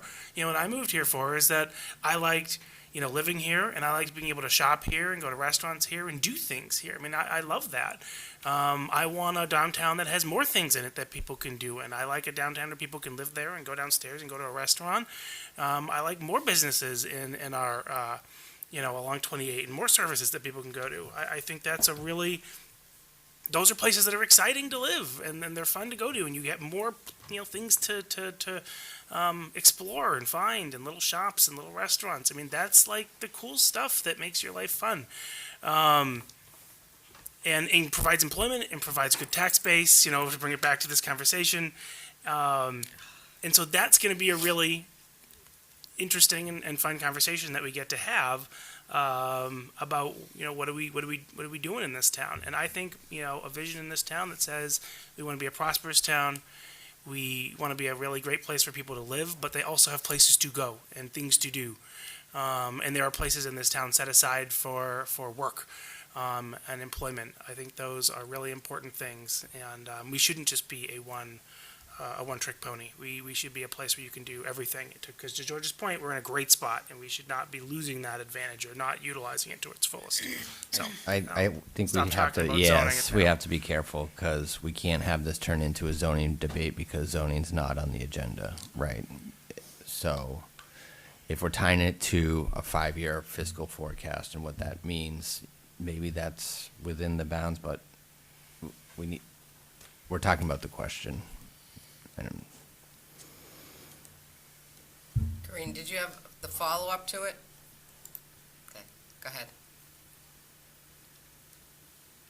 Sorry. So I guess what I want to do is I want to put out there the question of if we're talking about 150 to 300 people deciding how this town works and how it looks for the last 45 years, are assumptions that people want a bedroom community accurate?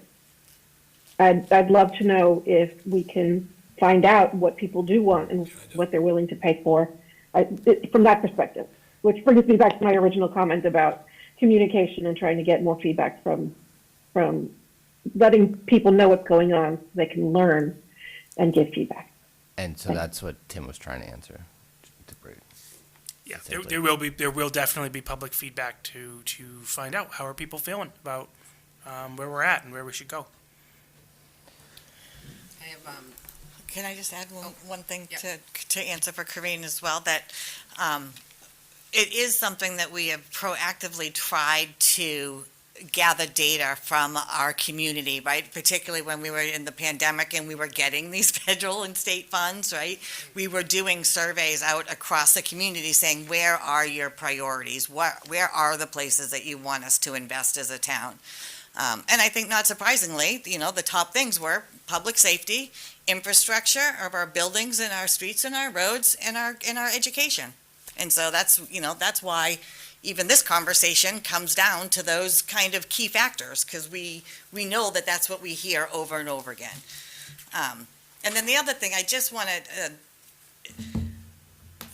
the typical town meeting may have just 100 to 300 people. When there is something on town meeting like a dispensary or a Home Depot or a high school, right? Then you are talking about thousands of people that are showing up. It's like they suddenly come out of the woodwork, either because they are so for it or so against it. And then once they vote, they just go back into their little hole or wherever it is that they go until the next big thing comes up. So, I mean, I'm assuming that, especially for this election, that people will be coming out. Yeah. Lisa? Hi, Lisa Mashburn, 43 West Street. I wanted to sort of build upon some of the earlier comments, and I appreciate the discussion and the acknowledgement that, this is a tough pill to swallow no matter what amount we're talking about. And obviously as we graduate upwards, that pill gets bigger and bigger. But based on the data that Mr. Sheehan shared a moment ago, the 13.1 versus the 14.6, the math that I just did shows that when you drill that down to a monthly difference, it's less than $13.50 a month. A lot of the concern I've heard in discussing with people and tuning in on social media is the idea that why do this, because we're just going to be asked to do it again in a few years. And I think that 1350, it actually is more like 1335 according to my calculations, but what that means per month is investment. That means time. So that we don't have to do this again in a couple of years. It's time so that we can do complete the projects that are already underway, that are working on various parts of development. It's time that gives us opportunity to look at other ways to dig out of 40 years of deficit funding. I'm not lucky enough to have any sort of knowledge of what the town was before we were, annually facing deficit funding, but I can only imagine what this town would look like right now. The amazing programming we'd have, the development in schools that allow us to actually bring revenue in based on programs that other towns are seeking out that we can't even fund right now that would bring revenue into our schools. I can't even begin to imagine what that would look like right now if we hadn't been looking at 40 years of deficit funding. And so I just think that $13.50 a month, that to me is about time. And that seems pretty crucial to me at this point, is giving us time to do the pieces we're already doing and figure out what additional pieces can be helpful so that, in 5 or 10 years, we're not saying 50 years of deficit funding. Thank you, guys. Thank you, Lisa. Before you go, you're saying $1,300 $150 per year? No. No, no. $13. When Dennis said the 35 cents per month. 13.1 versus the 14.6. Oh, okay. I Ask, gotcha. when you break that down, you look at the difference. When you break it down monthly, it's about $13.35. Okay, thank you. Thank Yep. you for clarifying. I thought, because I had different numbers here. All right, I think we've done our due diligence. And we've heard from the people.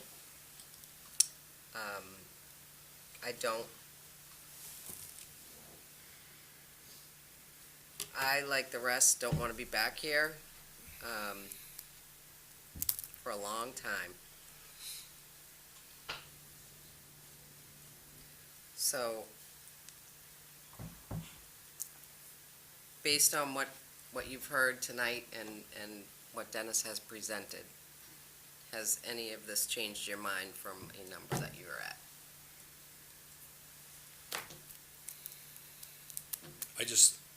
My thing is I'm looking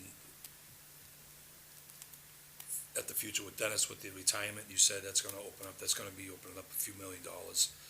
Hopefully things change and it's not our position. I mean, hopefully things change in the schools. Hopefully things aren't, Lisa said they bring in revenue at the school. Well, I wish they did. I wish they brought in more because there's so many kids that are outsourced.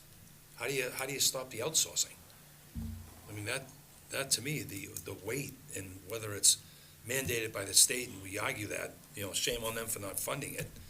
If they mandate it, then fund it. But until that happens, hopefully things change in the next year or two, a couple of years.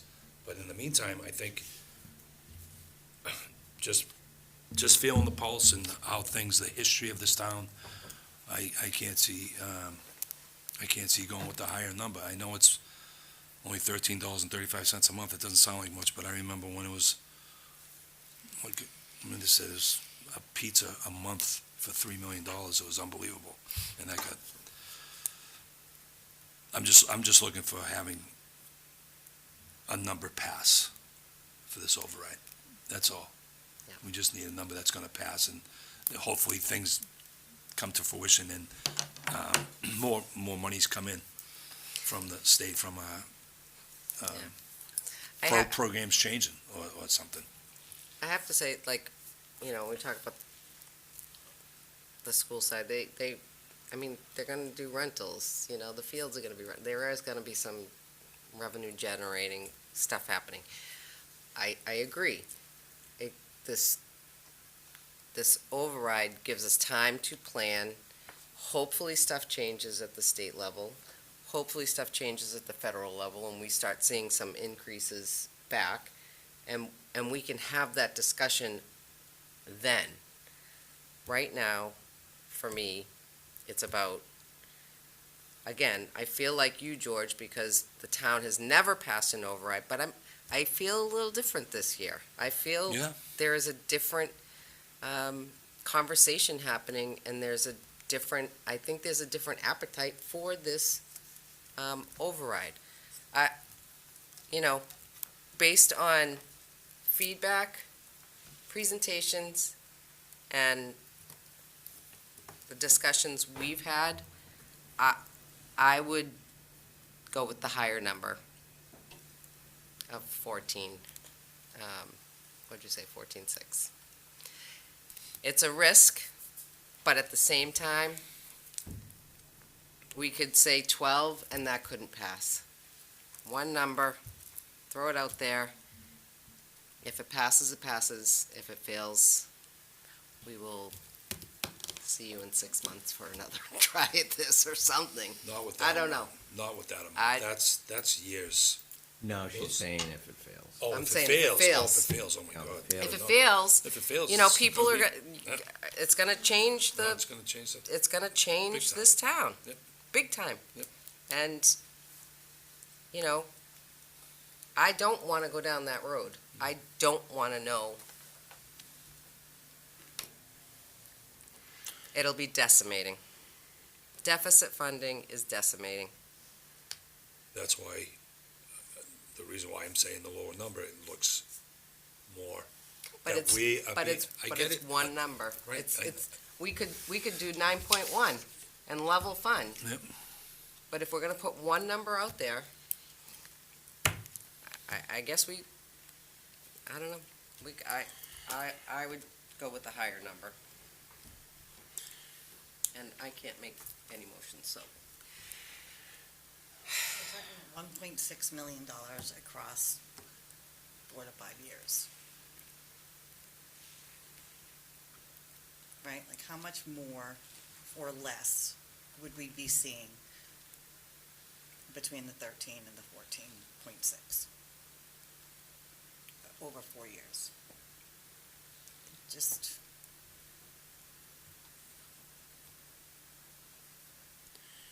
My biggest concern is it passing. Yeah. It has to pass. And everybody's telling us, this is what you want, this is what you want, gotta do some work. And you know what? My biggest concern, it's the reason I looked at a lower number, is the passing. That's what worries me. But I look at that higher number and I go, there is a reasonable argument that that number is the most explainable number besides level funding, which I'm not supportive of.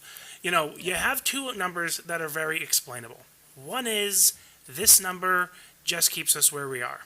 The other number is this gives us what the departments have asked for. Those two numbers are very explainable. And it is reasonable to say that the 14.6 is not that wildly different than 13.1. And so, you know, I'm not willing to drop down to level funding. That's unacceptable. I can't do that. And so let's go for it. Let's get our 14.6. It's going to take a lot of talking and work to get people to understand why that number is what these departments need. I mean, the number, the information's out there. The departments have talked about why they need what they need.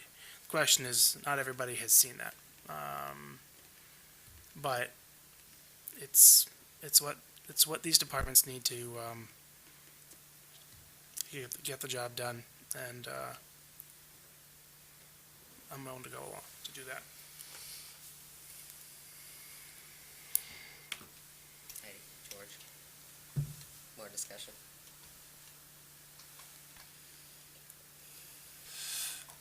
I understand what you're saying, over the 4 years, 1.4 or 1.6, but like you said, it's 2.5 on top of that, and I just look at it, I didn't want to see the number being over 1,500. I'm thinking of everyone else. I get the passion here tonight. There's no question. You can, it's the people that have been showing up, and I get it, but I got to look at the whole thing. It's like, I don't know. Our job is to put a number on the ballot, and I guess we're gonna leave it up to the public. So, I mean, I get that point, but. And What- I mean, realistically,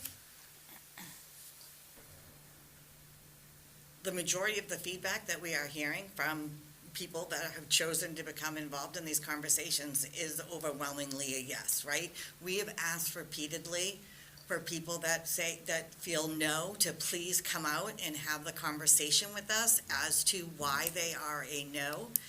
And none of that has happened, right? We've had 2 public forums. Every person that stood up in those public forums has said, we need to do this.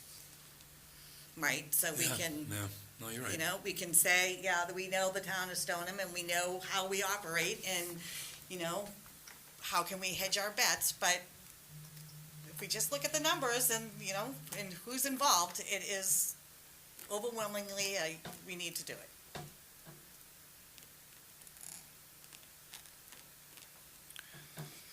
It's gonna be a lot of work to be done. In a short amount of time.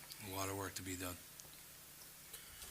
A lot of education. That to me is the bummer part, because there was no people that were against it that came in with any solutions. So if that's the case, and there is that many yeses, I get it. Putting it on the ballot, I guess then, I mean, but this is gonna be the importance of everybody showing up to vote on Yeah. April 1st. Yep. Yep. I will make a motion that we move forward with the 14.6 number. Second. Do I have to do a roll call or anything for this? I would. We have a motion and a second, and I'll take a roll call. Heidi? Yes. Tim? Yes. George? Yes. And the chair is in favor as well.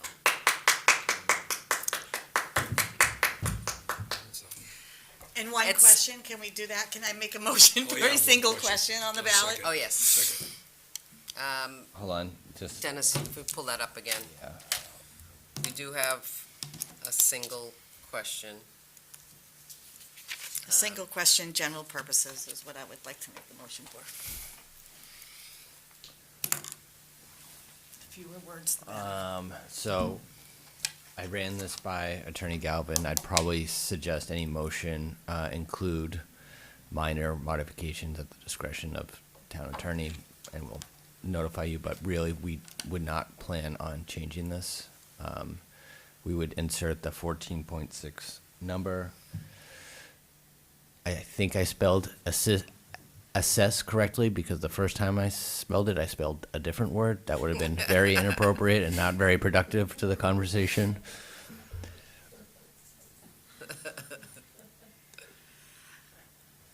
So, single question, this is the format.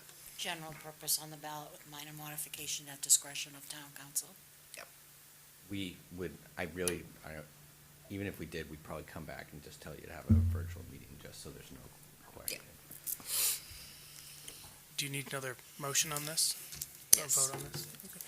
I make a motion, we propose the question, shall the town of Stoneham be allowed to assess an additional $14.6 million in real estate and personal property taxes for the purposes of funding public safety, education, public works, and general government expenses for the fiscal year beginning July 1st, 2025?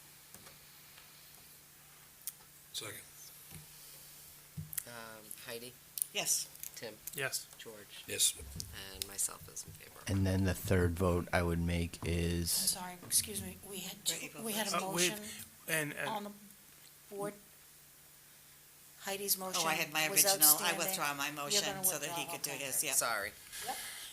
Will you be adding with With- minor modifications? with minor modifications Yes. by town council. So then we need to make a motion to have it held on April 1st. notify the town clerk to have the question placed on the April 1st, 2025 25 municipal election ballot. municipal election. And we'll make that motion. Second. Roll call, Heidi? Yes. George? Yes. Tim? Yes. And myself in favor. Is there any more? Well, we have a Get out and full vote. agenda, if you guys Get want to out keep and voting. vote. I do want to add that Attorney Galvin will be at the meeting, your next meeting, which is the 25th. He's agreed to come. He might be on the late side, but if then there are questions, there's some space there to fill it out. This doesn't need to be to the town clerk for a few days after that meeting. Thank you, Lori. Thanks, Lori. Oh, that's the other thing. Laurie B, I know she's the town accountant and stuff, but I'd like to thank all the department heads and stuff that were at these meetings and stuff that, some live in town, some do not live in town, which the ones that do not live in town, I think. She's no, gotta no, go.